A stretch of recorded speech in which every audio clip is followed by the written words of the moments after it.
Hello everybody and welcome to another Sunday Q&A. Right, today's big start, the podcast. So I spent all last week, that's gone a bit wonky. I spent all last week dissecting and uploading all the old Sunday Q&As into the form of podcasts. So now, if you're on Amazon Music, or if you're on Spotify, if you're on Apple Music, if you're on the Google Podcasts, and if you're on Audible, you can type in Pete the Courier Driver's Sunday Q&A, and there's like 137 podcasts, and basically they cover every Sunday Q&A. Hang on, so I'm going to get my bins on. Haha, better. I can now see what I'm doing. Yeah, they cover every Sunday Q&A that I've done since I started. So if you want to listen back, or there's bits you've missed, or you want to go to a specific subject, because a lot of them, other than the first few, they're actually titled with what is the main subject on the podcast. You can go to it, you can listen to it while you're driving, you know, you can look it off. Yeah, it's there if you need it type thing. Also, for future reference, the Sunday Q&A podcast will probably go up before Sunday, because the way I do it, like the one I'm doing at the moment, I'm doing this on a Friday afternoon, because you have to upload it and you have to add the bits to it and all this kind of stuff, and it takes a little while to get it up on the system. If I did it on a Sunday, obviously the Sunday Q&A goes out at 6:30 on a Sunday morning.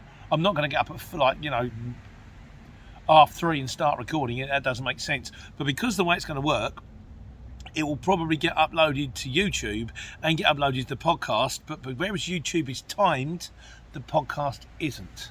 So if you want to catch the Sunday Q&A early, and you've got your Spotify, Audible, Apple Music, all that kind of stuff, Amazon, please feel free. You know, it's there if you want it. It's not if you're not. It has the main advantage, the fact you don't actually have to look at me, and let's face it. But there you go, it's there if you want it. So on the subject of the podcast, a few of you, Urban Trucker says, hi Pete, he thinks the podcast is a fantastic idea. Maybe do an hour-long episode going into deeper subjects, have different people from the transport industry to interview, from car drivers, Amazon Flex, people who operate trucks. It's a great idea. It's a snag with trying to get everything done in time, but it's something I certainly want to move forward to, either doing kind of like a live podcast where people can fire questions at me live. Not that I know what I'm talking about, but I'll do my best shot, or I can do interviews like I did with Ben at HBC, and then we can upload that in the form of a longer podcast. But it will evolve. I'm getting there. I've got it up there now. I've got it running. I've got past the first few hurdles. Let's see where it goes. Ian Merrick, he says, I think podcasts are cool. Listen to 3 or 4 hours of podcasts a day. Lodestar is an interesting supply chain one. Okay, check that out, guys, if you like. Lodestar. Not sure myself. I don't know, but I just get the time. I like my music. I like my 6 music, and I like my Radio 2 Popmaster. And then occasionally I got a little bit of Audible, but on the whole, I'm a music kind of guy. Monty Ludwig says, seeing your podcast on Spotify, will be listening while driving. Great idea. Photo could be better. Yeah, you're right. The photo it's got a new one now, which kind of looks like this now. With me in this hat, the blue version of this hat, like this hat's got from M&M Direct. M&M Direct's wonderful. It's a website. Not it's one of these online things, but they do all the kind of branded gear, but they do it for, it's all like knockout, end of line clearance, and you get some great stuff on there. But I'm going to try maybe over the weekend, with the help of Nick at London Creative, who's my man, to try and create a thumbnail for. He's told me about it before, but what I do is when I get to the place where I need it, then I learn how to do it. So I might be trying to work on thumbnails over the weekend. So that, I've got a bit of time. I'm ahead of the game at the moment. I'm fingers crossed at the moment. I've got loaded. I've got Friday afternoon early. I still managed to get 2 jobs in the morning, and I'm loaded, ready to go for Monday. And I'm trying to get a jump on a weekend. So we'll see. Watch this space as always. So this week's videos. Did one on live bidding. Now I'll start this one. The main reason I did it was I think it's for people out there that go, well, look, how many jobs are actually on the exchange at any one time? The main reason I wanted to do it was to go, this is what it's like when you look at it, and this is how I would do it, and this is how I would bid. And I did say in the video, and I think it's lucky I did, because I think, I'm a bit out of touch here. This is kind of, I haven't run vans for about haven't run a van myself personally for about 2 years. I've been in lorries, and my prices might be a little bit out of date. So this is what you guys have fed back. I think it might be windy, so I'm going to get that there. So this is what you guys have fed back. No name says the Leicester to Cambridge. Oh, right, this is something different. He said on the Leicester to Cambridge job, which came up on the video, it was kind of pick up at 1 o'clock, drop off at 5 o'clock. Would you try and squeeze a small local job in between? If you did, would you need to notify the other job you were co-loading? If you were trying to squeeze a little job in, providing that you'd picked up the Cambridge job and you were going to be there at that time, you wouldn't necessarily have to tell the Cambridge job, but you would have to tell the other customer, because you would have goods on board and you'd have to say that I'm going to pick your job up and drop it off straight away. But I've got to let you know that I have got another job on board. Having said that, no. And I think Godzilla said, no, you've got 5 hours on that job. Pick up at 1 o'clock, drop off at 5 o'clock. Your average job in a van is going to take you, even in a small van, 2.5 hours, 3 hours. And you can guarantee if you try and squeeze a job in between, you're going to turn up and it's going to be, it's not ready, mate, or we can't find it. Or, you can't find the place and you're going, I can't find it.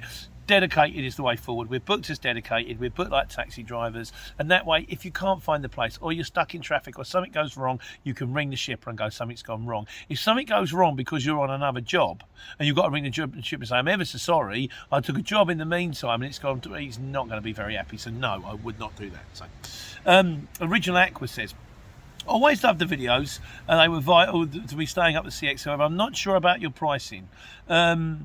He says, I know a few viewers would disagree with the per mile rate. Certainly the ones that you said are crazy.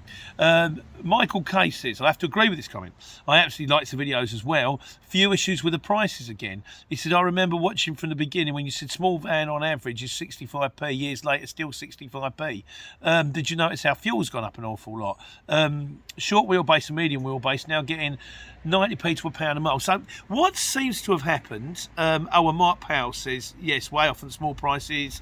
I would rather stay at home than do those prices, Pete. Fuel is too expensive now. Add all the other overheads, there is no incentive. You need to be charging more. So it strikes me, and I'm talking to my mate Franz about this, that the lower end has gone up, and this does make perfect sense. As I've said all the way along, what is the point of running in a small van if you can get 3 times the money for doing the same miles? It strikes me a lot of small van jobs have gone up. So whereas I would say small van used to be 65p a mile, it strikes me that quite a few of you out there are charging 80, 90, even £1 a mile on the small van, which does make some sense because fuel is more expensive and there's only so many hours in a day. As I said at the beginning also, this is not a prescriptive video. This is not me saying, it's not an educational video. This is just how much I would start with how much I would quote on jobs when I was running a van and what I was kind of thought other vans were getting from, but I don't know.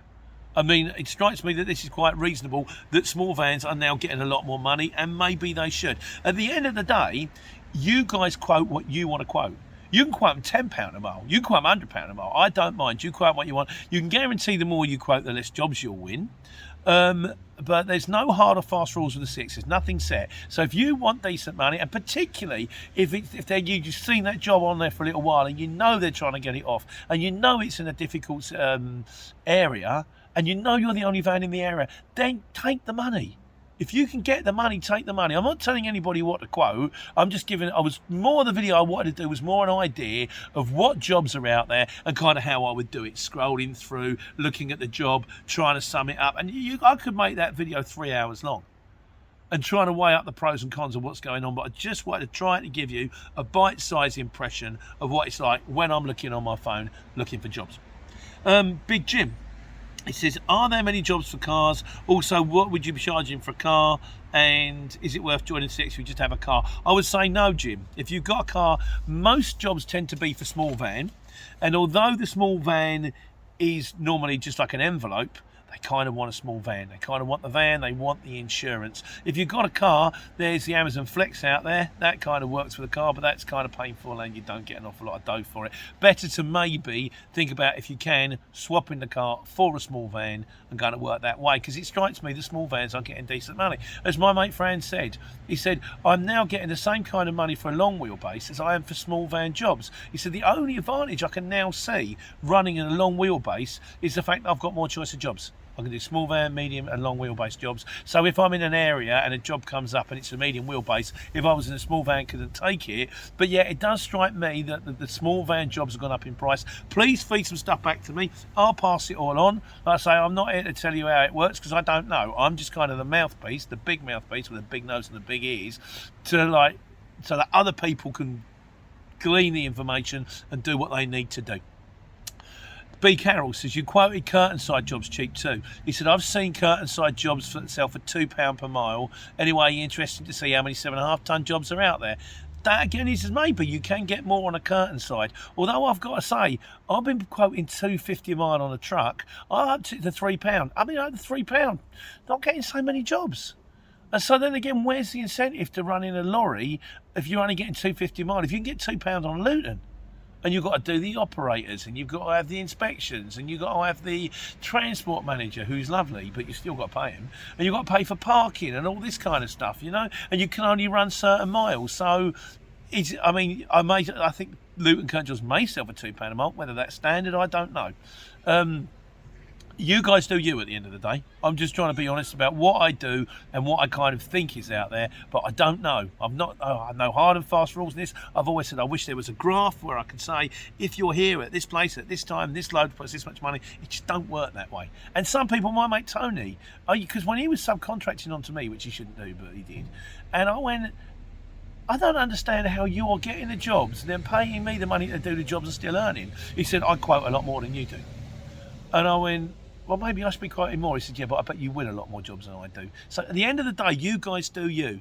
Please let me know how you work, just so I can pass it on to other people, if you like. But again, it's not a prescriptive video. This is just kind of how I work and how I see it. But how I see it is purely my own perception. That's all it is.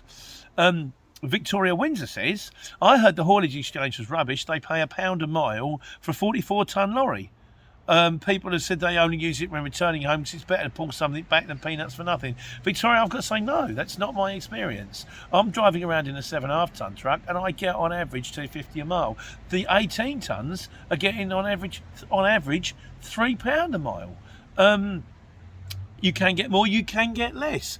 As Comrade Bismarck says, £85 in a 44 tonner, I would charge over £550 for this job. And you would be right to.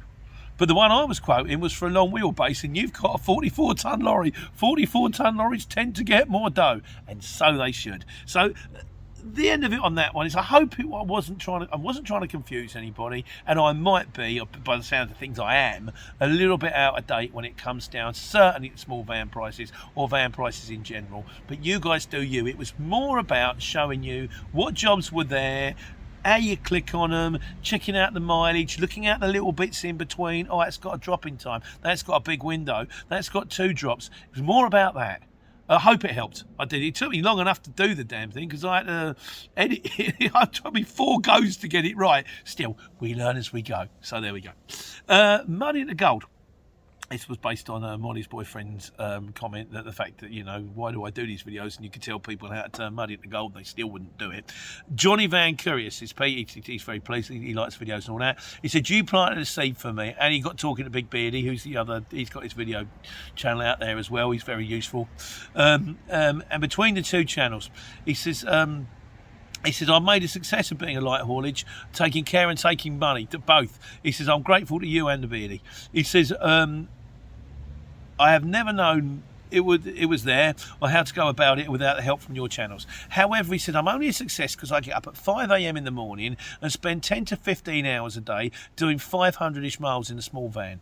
I had to constantly learn and refine what I'm doing in order to do well. And sometimes that works well this month, but might not work well the next month. You can't make people tenacious or hardworking through your YouTube channel, and that is the foundation of what it takes to succeed on the CX. And with that, I would agree with you.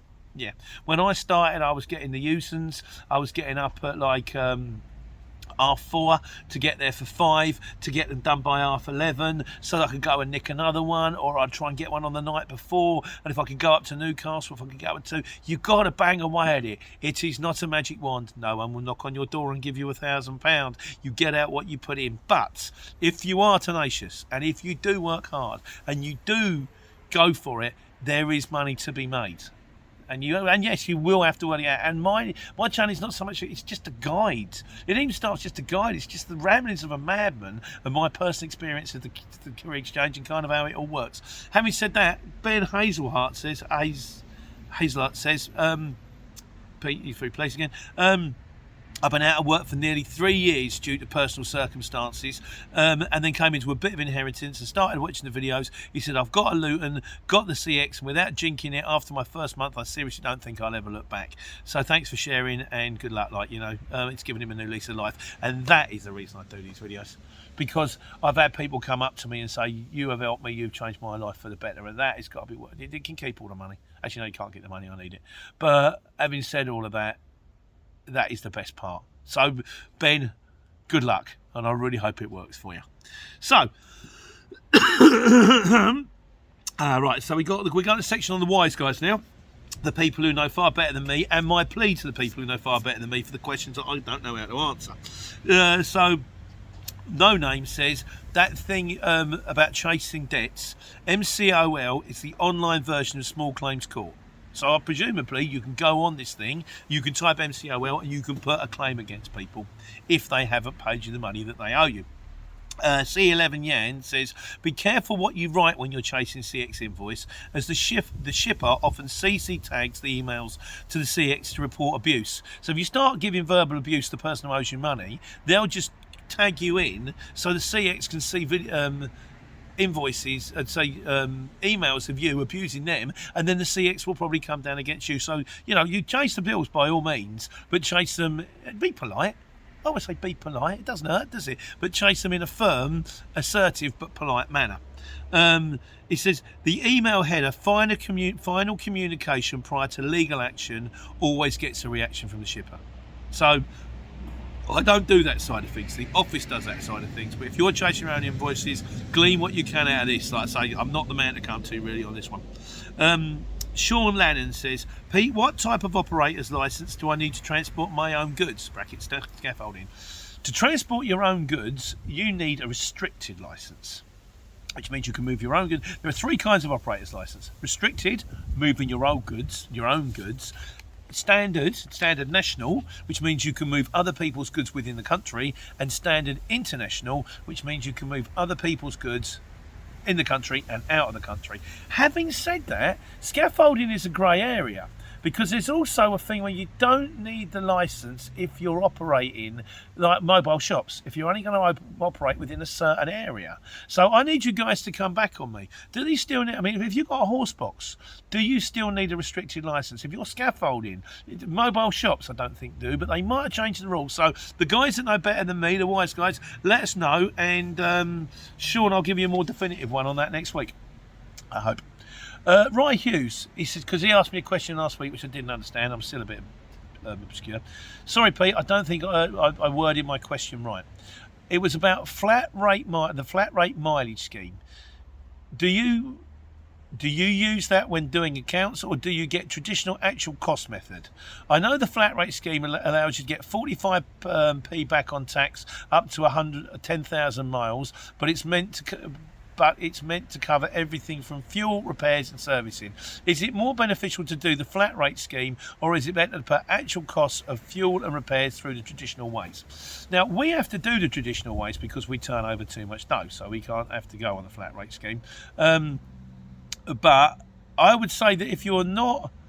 See, I think I might be getting confused between income tax and VAT on this one. So the guys that know what Rye is talking about, can we please clear this up for Rye? Because I'm a bit vague. I don't just mean about this question, I just mean I'm a bit vague. Right, I'll do my best to get you a more definitive answer, but I'm really not, I don't know. Again, I tend to do the lorry. The office does that kind of stuff. So, if I can get you a better answer, please guys, help this man out. And finally, domain name guy said, if you ever do because he's talking about day trading stock market when you're sitting on bays and stuff like that. He said you can actually break it down. If you want to learn, he said you can. There's whilst on a break in practice accounts, which costs you nothing to use the practice accounts mode. Plus, like 500 drivers will learn how to take money while taking money. I can show you how day rates work. I'm probably something again. It's something I am semi-interested in it, but at the moment I kind of got an awful lot going on. On my breaks, I tend to make videos. Occasionally, I even have breaks. Sometimes it's quite nice. I'm allowed to make videos, by the way. It's a hobby.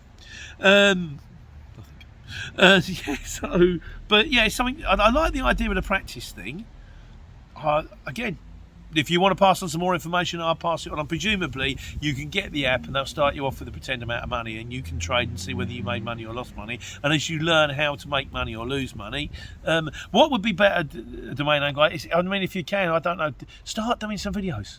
This could be your thing. Start doing some videos on how it works, and I will happily watch them and funnel anybody who's interested across to you, because I'm more than happy to do that. If there's other people out there that can help, like Big Beardy, who's got his own channel, like Van on the Run, who's got his own channel, watch them. It's not all about me. I ain't McFly here. Watch these people. Learn from them. Learn the things that they know that I don't know. It's another bullet in your gun. Every way you go forward, it's got to be better than just flailing around in the dark. So, right, we did one on trucks and the best truck to buy. C11 Yan, he says some customers, because I said about getting an 18 ton, need an 18 ton and need a 26 ton, because you can overload an 18 ton. A 10.5 ton payload isn't always enough, but you can never win. And as Rock God says, he says, for that reason I have a 26 tonner. Similar running cost to an 18 ton, but the advantage of carrying 16 pallets and nearly 500 kilos. It's nearly 15 ton it'll carry. I know Harry has said before, he says they've loaded him with like, 10 pallets of bricks. And it's like, guys, really? This is a bit heavy here, He said you can feel it on. No, it's definitely under the weight. And if you think it's overweight, you're in rights to take it to a weigh bridge. If it's over, take it back and go get it off. So, but yeah, I can see that. Like I say, we went for a 26 tonner. We like the look of it. And then we're going to buy it, and the guy went, no, it's export only. And it seems to be the case that the people that sold him the lorry didn't want the lorry going to like someone in their country, like their competition or something like that. They wanted it shipped abroad. So, but yeah, I certainly would consider 26 tons. Maybe the next one. The Burke's working, by the way. Harry's been running in it all week. It's working good. So we've now got 4 working-ish lorries. One's going up for MOT. We're getting there. Miscellaneous. Shayab Akrim says, does the CX not help with non-payment of invoices? No.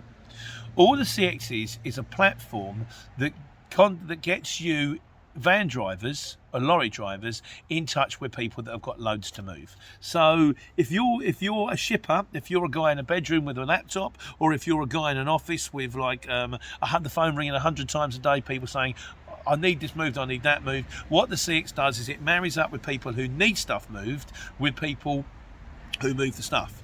It also then provides a very good invoicing system, which is in-house, which is excellent. It also provides kind of online live traffic updates of what jobs are in your area at any one time, and that's probably the best thing about it. But when it comes down to getting the money in, it helps you create the invoices on part of the computer thing. It helps you let you know when the invoice is due. As for getting the money in, that's down to you, which is why we did a video about this recently, kind of what to do if you don't get the money in. So Dark Label Leather says, hi Pete, when I register for VAT for the CX, do I register as a sole trader or a limited company? Ideally, I would say you want to register sole trader, because if you register a limited company, they'll want to charge you more money because you're a limited company. Having said that, that will depend on whether you are a sole trader or a limited company. So when you register for VAT, yes, you see, when you register for VAT for CX, they're two different things. When you register with the CX, you want to register sole trader if you can. When you register with the VAT man, if you're a sole trader, you register sole trader. If you're a limited company, you register limited company. But ideally, I would say try and keep it simple if you can in the beginning. Try and keep everything sole trader. You can always go limited later. If the tax gets too high, you've got to go limited. Then you've got to do it but just keep it straightforward in the beginning. Dark Label Leather again also says, what is the price per mile different size of vans? Is it still worth joining the X in a long wheelbase? Long wheelbases, I would say, normally sell for around about £1 a mile, £90p a pound a mile. Maybe a little bit more now from what people are saying. I don't know. Fuel has gone up. But when I was doing it back in the day, about 3 years ago, a long wheelbase load would sell for about 90p a pound. And I don't think the price is that different. But again, comments please. Let's put the guy straight, you know. Nigel Rainbird says, Pete, has pricing changed over the last year? Now we're out of COVID, the price of diesel, does it affect everything? I think we covered that, Nigel. I think what we can safely assume is maybe in the bigger of the vans, pricing hasn't changed that much, but in the smaller vans, it certainly has gone up quite a lot, apparently. Apparently, small vans are now selling for closer to the pound mark than the 65p mark. Again, if you're out there, you're quoting in a small van, or if you're a shipper and you're getting quotes in, let me know if this is true. I can always pass it on. Andrew Melia says, he said, yeah, this is quite nice. We use Circuit for work. He said, I discovered it 2 years ago and showed my boss. Saves us so much time doing furniture deliveries. Our company offers free delivery anywhere in Ireland. On average, we do about 350 miles a day. And Steve Campbell, who's picked up on the Circuit app as well, he said, my boss has downloaded the Circuit app too, but on the minus side, my boss has now got me doing 46 drops instead of 35. Yeah, sorry about that, mate. I do support Circuit because they support me, but it is a very good app, and I'm going to take them comments, if I may, and cover them in the multi-drop monthly that we do. But it's good. And I'm doing a few videos on the channel. I'll do you a little link up to the channel. Again, more on the multi-drop side of things. But there are videos like these videos out there on the Circuit channel. Have a look. If they help, give them a watch. Please give them a subscribe. Everyone likes to subscribe. That would be great. I'd appreciate that. Thank you very much. Philip Jeffrey, he says, currently looking at Lutons. I think choosing a Euro 5 over Euro 6 is sound advice, unless you're based in central London. £4,000 to £5,000 difference in price. I would say, yeah, unless you're actually inside the zone. Even if you're just outside the zone, I would still rather have a Euro 5 and pay every time I went in, and add the price on your job. How many jobs have you got to do to get that kind of money back? Or just don't go to London. London is painful. It will be. Jobs are slower. It is harder to park. There are cameras everywhere. You're more likely to get done in a box junction. In Camden, I think I got done for parking in a loading bay for 25 minutes. Unloading on the camera into the place opposite. You're only allowed 20 minutes. I've got to unload a Luton van. I can't unload a Luton van in 20 minutes. I'm not Harry Potter. I've got the glasses, but not on the day, so... My voice has gone all quite high pitched. So it's painful. It is painful. Try if you can avoid it, I would. Or get money on the jobs and then you cover yourself.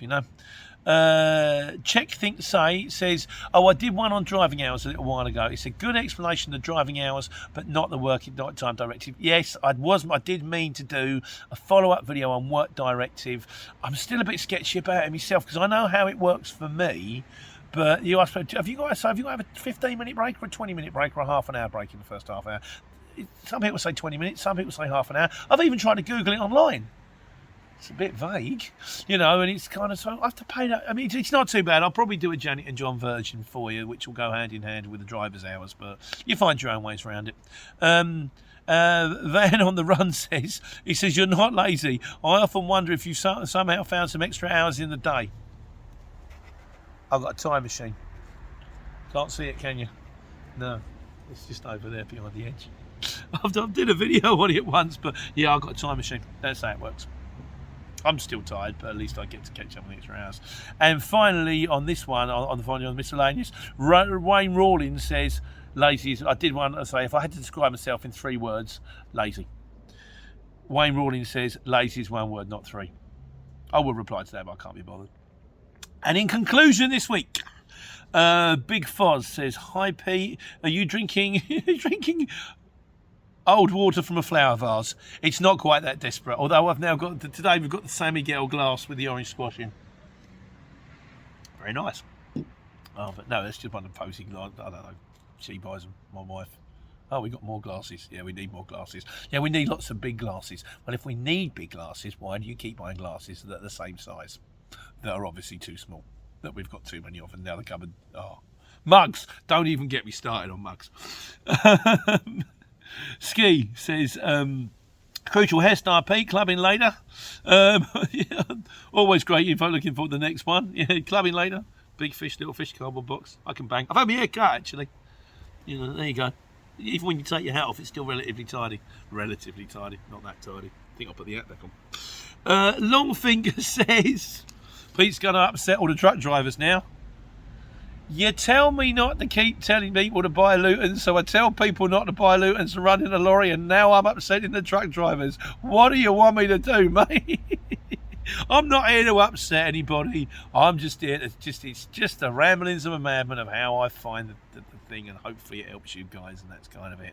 And finally, because I did the one about my mate, the fireworks joke, Martin Doran says, I had two mates. One who sold dodgy fireworks off the back of a truck, and one who stole a load of batteries from Amazon.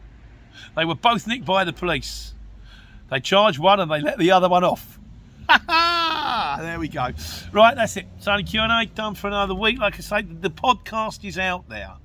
It's on Spotify, it's on Apple Music, it's on Amazon Music, it's on Google Podcasts, and it's on Audible, and it's probably loads of other places as well. It's a delivery drive, I like them. And it's probably loads of other places I don't even know. Feel free to download any of the Sunday Q&As from past. And if you want to catch the Sunday Q&A early, chances are it's going to be up there. I don't know when, because it depends when I make these videos. Sometimes I make them Friday afternoon. Sometimes I make them Saturday morning. Sometimes I like Saturday afternoon. But if you want to keep clicking on it, or you can probably click a reminder or something like that. If you want to catch the Sunday Q&A early, you can. Alternatively, you can listen to it while you're driving safely, and you don't have to look at this. Everyone's a winner, baby. You know what to do. Take care. Take money.